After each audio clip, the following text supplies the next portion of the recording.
नमस्कार, सूजस ई बुलेटिन में आप सभी दर्शकों का हार्दिक स्वागत है। मैं निशा शर्मा एक बार फिर हाजिर हूं प्रदेश की प्रमुख खबरों और महत्वपूर्ण जानकारियों के साथ। तो चलिए बिना देरी के शुरू करते हैं आज का ई बुलेटिन।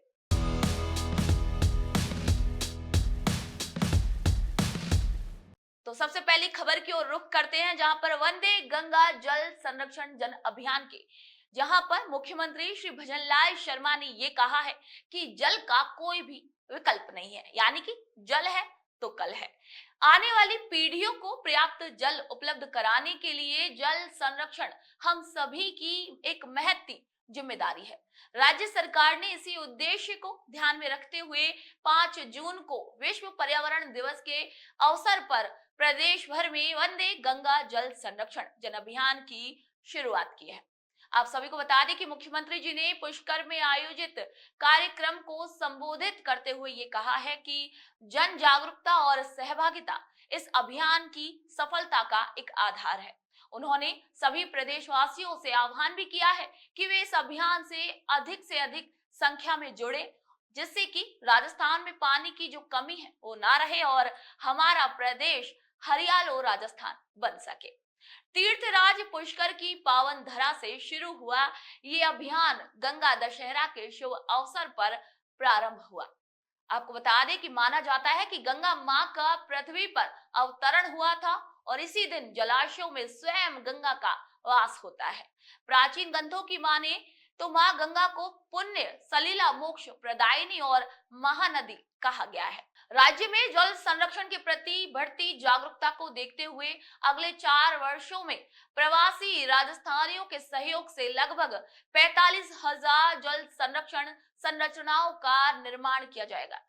वित्त वर्ष 2025-26 के लिए प्रत्येक जिले में कम से कम 125 जल संरक्षण संरचनाओं सहित लगभग 5,000 संरचनाएं निर्मित करने का भी लक्ष्य तय किया गया है। आपको बता दें कि राजस्थान में परंपरागत जल संरचनाएं जैसे कि बावड़ियां, जोहड़, तालाब और कुएं सदियों से जल संरक्षण का एक अभिन्न हिस्सा रही हैं और अब यही परंपरा जन आंदोलन के रूप में फिर से जीवंत हो रही है। मुख्यमंत्री जी ने बताया है कि यशस्वी प्रधानमंत्री श्री नरेंद्र मोदी के कैच द रेन अभियान से प्रेरणा लेते हुए राज्य सरकार ने कर्म भूमि से मातृभूमि अभियान शुरू किया है और साथ ही एक पेड़ मां के नाम अभियान से प्रेरित होकर राज्य में पिछले वर्ष 7 करोड़ से अधिक पौधे भी लगाए गए थे और इस वर्ष काल में 10 करोड़ पौधे लगाने का भी लक्ष्य रखा गया है। आइए अब दूसरी खबर की ओर रुख करते हैं, जहां पर जन सुनवाई एक उम्मीद की किरण बन गई है। जी हां, आपको बता दें कि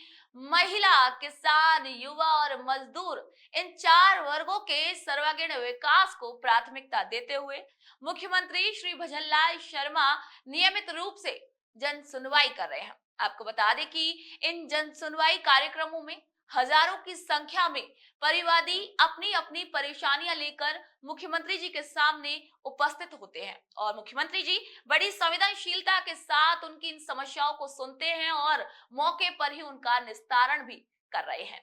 सोमवार को मुख्यमंत्री निवास पर आयोजित जन सुनवाई में महिलाओं, दिव्यांगों, बुजुर्गों सहित विभिन्न वर्गों की परिवेदनाएं सुनी गई और साथ ही संबंधित अधिकारियों को भी त्वरित कार्रवाई के निर्देश दिए गए। साथ ही मुख्यमंत्री जी ने सभी को निर्देश दिए कि प्रत्येक जिले में जिला कलेक्टर नियमित रूप से जन सुनवाई करेगा और साथ ही स्थानीय स्तर पर भी इन परेशानियों का समाधान भी सुनिश्चित करेगा, ताकि आमजन को अनावश्यक रूप से इन परेशानियों का सामना ना करना पड़े।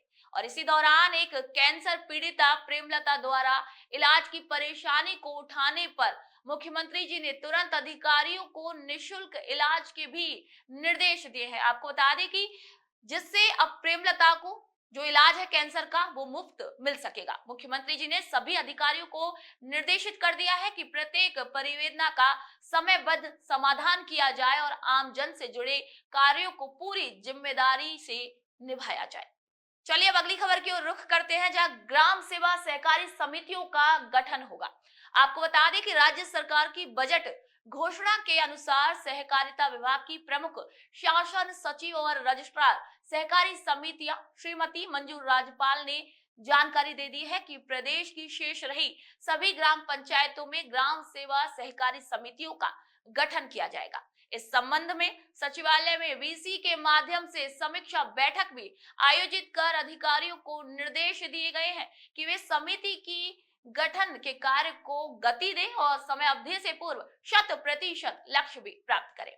समिति गठन की प्रक्रिया को सरल बनाने के लिए न्यूनतम सदस्य संख्या को 150 और न्यूनतम हिस्सा राशि को 1,50,000 रुपए कर दिया गया है। कम जनसंख्या घनत्व वाले जिलों में और भी अधिक शिथिलता दिए जाने पर भी विचार किया जा रहा है। आपको बता दें कि जिला परिषद सीईओ और पंचायती राज जो जनप्रतिनिधि है उनको भी पत्र लिखकर इस योजना की जानकारी दी जाएगी, जिससे कि अधिक से अधिक लाभार्थी इससे जुड़ सके। वहीं 1 अप्रैल के बाद से अब तक प्रदेश में लगभग 118 नवीन ग्राम सेवा सहकारी समितियों का गठन हो चुका है और जिन क्षेत्रों में खनन अधिक है या किसानों की संख्या बेहद कम है वहां महिला समितियों के गठन को भी प्राथमिकता दी जाएगी। वहीं आदिवासी क्षेत्रों की अगर बात करें तो वहां पर वन धन विकास केंद्रों के समन्वय से समितियों का गठन किया जाएगा। प्रमुख शासन सचिव ने यह स्पष्ट कर दिया है कि मौजूदा समितियों से सदस्य पृथक करने की बजाय 150 नए सदस्यों के आधार पर एक नई समिति गठन करने के प्रयास किए जाएं, जहां समिति के गठन के बाद प्रस्तावों को समय पर स्वीकृति के लिए भी भेजने के निर्देश भी अधिकारियों को दिए गए हैं। तो आज के सूजस ई बुलेटिन में फिलहाल इतना ही। कल फिर आप सभी से मुलाकात होगी प्रदेश की नई खबर और नई महत्वपूर्ण जानकारी के साथ। तब तक के लिए मुझे दीजिए इजाजत। नमस्कार।